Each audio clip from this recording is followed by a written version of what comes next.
Pemirsa, untuk memastikan keamanan dan kenyamanan masyarakat dalam menyalurkan hak pilihnya di TPS 9 Desember mendatang, seluruh penyelenggara pemilu di Badung wajib mengikuti rapid test. Bila nantinya ada petugas KPPS yang positif COVID-19, maka Komisi Pemilihan Umum KPU Kabupaten Badung bakal langsung mengganti petugas tersebut.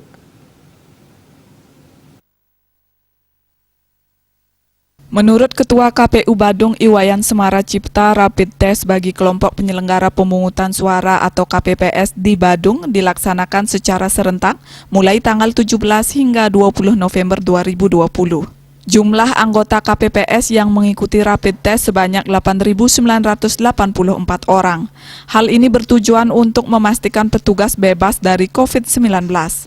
Rapid test dilaksanakan di masing-masing kecamatan dengan melibatkan tenaga kesehatan di puskesmas setempat.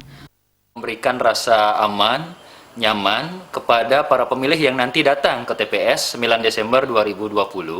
Kami di KPU Kabupaten Badung melaksanakan rapid test kepada seluruh jajaran penyelenggara, baik di KPU, kemudian PPK, PPS, dan utamanya adalah para petugas penyelenggara kita di tingkat TPS.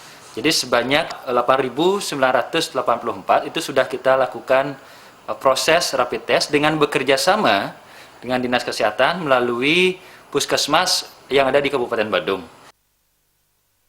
Semara Cipta menegaskan apabila ada petugas KPPS yang dinyatakan reaktif dari hasil rapid test maka lanjut dilakukan tes swab. Apabila hasilnya sudah negatif tetap dipertahankan dengan catatan sebelum tanggal 6 Desember 2020. Namun jika hasilnya masih positif, maka akan dicarikan pengganti petugas KPPS yang baru.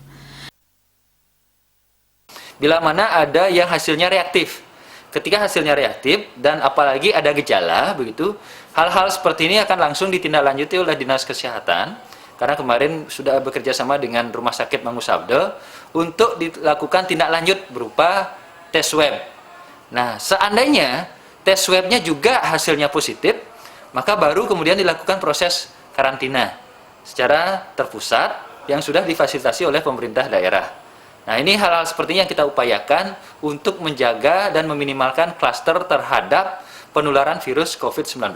Lebih lanjut, Semara Cipta berharap agar masyarakat pemilih di Badung tidak takut datang ke TPS karena penyelenggaraan pilkada di masa pandemi ini akan dilaksanakan dengan mengikuti protokol kesehatan yang ketat.